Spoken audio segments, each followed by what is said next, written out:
తాతయ్య చెప్పిన కథ. అమ్మ చెప్పిన మాటలు. చూడు తాతయ్య, కిష్టుడు వాళ్ళమ్మ ఏం చెప్పినా వినక మొండికేస్తున్నాడు అని పిల్లలు కిష్టుడి మీద తాతయ్యతో ఫిర్యాదు చేశారు. ఏంరా కిష్టు, నిజమేనా అని తాతయ్య కిష్టుగాణ్ణి అడిగాడు. ఏం చేసినా అమ్మ వద్దంటుంది తాతయ్య. నీళ్లతో ఆడుకోవద్దంటుంది, పిల్లితోక పట్టుకోవద్దంటుంది, జామ చెట్టు ఎక్కొద్దంటుంది అని కిష్టుడు వాళ్ళమ్మ మీద ఎదురు ఫిర్యాదు చేశాడు. ఏదో కారణం లేకపోతే అమ్మ ఎందుకు వద్దంటుందిరా? నీ మంచి కోరే కదా ఏ పని అయినా మానమంటుంది. నువ్వేమో వేలడంత వాడివి, నీకు ఏమీ తెలీదు. అలాంటప్పుడు అమ్మ చెప్పినట్టు వినాలా వద్దా? నేను మీకు వెనక ఒంటెపిల్ల కథ చెబితేనే ఆ కథలో అన్నాడు తాతయ్య. అంతలోనే అందరూ ఒక్కసారిగా, ఒంటెపిల్ల కథ నువ్వు చెప్పలేదు తాతయ్య, అబద్ధాలాడుతున్నావు తాతయ్య, ఒంటెపిల్ల ఏం చేసింది తాతయ్య అని తలా ఒక మాట తాతయ్యని అడిగారు. తాతయ్య రొండి నుండి పొడుంకాయ తీస్తూ, ఓరి, మీకు ఒంటెపిల్ల కథ చెప్పనే లేదట్రా, పోనీ మునిగిపోయిందేముంది, ఇప్పుడు చెప్తాను వినండి అంటూ కథ ఆరంభించాడు. వెనక మావారు దేశపురాజు కూతుర్ని మీవారు దేశపురాజు కొడుక్కిచ్చి పెళ్లి చేశారు. పెళ్లి కూతురికి అరణంగా 1000 ఒంటెల్ని పంపటానికి నిశ్చయించారు. తీరా పంపవలసిన సమయానికి ఒక ముసలి ఆడ ఒంటెకు సుస్థి చేసింది. అది దారిలోనే చస్తుందో ఏమోనని అది ఈనిన ఒంటెపిల్లను, కొద్ది రోజుల వయసు గల దాన్ని 1000 ఒంటె కింద లెక్కగట్టి మిగతా ఒంటెలతో పాటు ప్రయాణం చేయించారు. ఆ ఒంటెపిల్లకు అమ్మను విడిచి వెళ్లటం ఏమాత్రం ఇష్టం లేదు. మనకిష్టుడు చూడరాదు, అమ్మ చెప్పిన మాట వినడన్న మాటే గాని కాసేపు అమ్మ కనిపించకపోతే ఎలా కాలుగాలిన పిల్లిలా ఇల్లు దొడ్డి తిరిగొస్తాడో.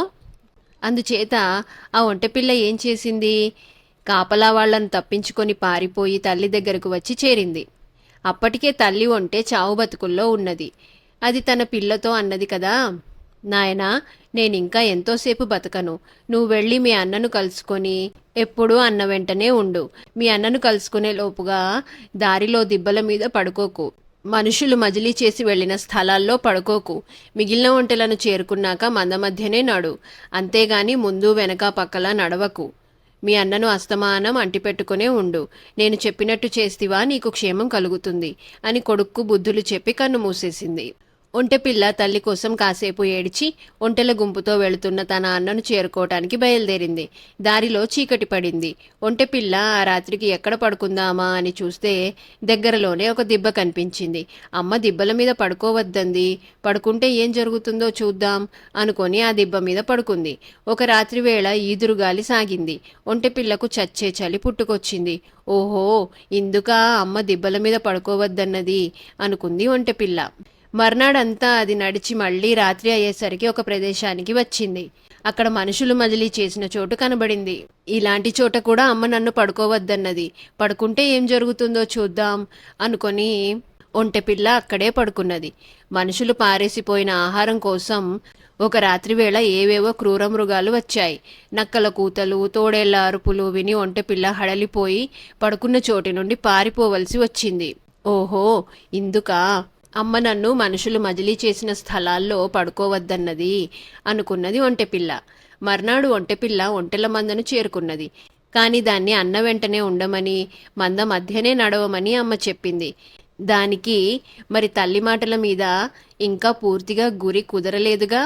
అందుకని అది మంద ముందు నడవటానికి ప్రయత్నించింది. ఈ పిల్ల ఒంటె తమ కాళ్లకు అడ్డంగా ఉండటం చూసి వెనక ఉన్న ఒంటెలు దాని వీపు, తోక కొరక యత్నించాయి. ముందు నడిస్తే లాభం లేదనుకొని ఒంటెపిల్ల మంద వెనక చేరి నడవసాగింది. ఒంటెలను తోలుకుపోయేవాళ్లు అదిలించటానికి విసిరే కర్రలు దానికి తగిలాయి. ఈ విధంగా వెనక నడిచినా కష్టమే అని తెలుసుకొని ఒంటెపిల్ల మంద పక్కగా నడవటానికి యత్నించింది. అయితే మంద దారి వెంట రేపే దుమ్మంతా దాని ముక్కులా నోటా పోయింది. ఓహో, ఇందుకా అమ్మ నన్ను మంద మధ్య నడవమని, అన్న వెంటనే ఉండమని చెప్పింది అనుకొని ఒంటెపిల్ల మంద మధ్యనున్న తన అన్నను చేరుకుని నడవసాగింది. అప్పుడు దానికి నడక సుఖంగా సాగింది. వేళకు తిండి, నీరు సక్రమంగా అందాయి. అన్న ఒంటె దాన్ని చక్కగా కనిపెట్టి ఉంటూ కబుర్లు చెబుతూ ప్రయాణ శ్రమ ఏమీ తెలియకుండా ఒంటెపిల్లను తీసుకుపోయింది.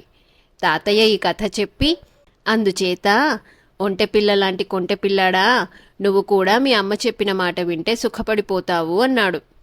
పిల్లలందరూ ఒంటెపిల్లాడు కొంటెపిల్లాడు అని అరుస్తూ కిష్టుణ్ణి కాసేపు ఏడిపించి ఆనందించారు.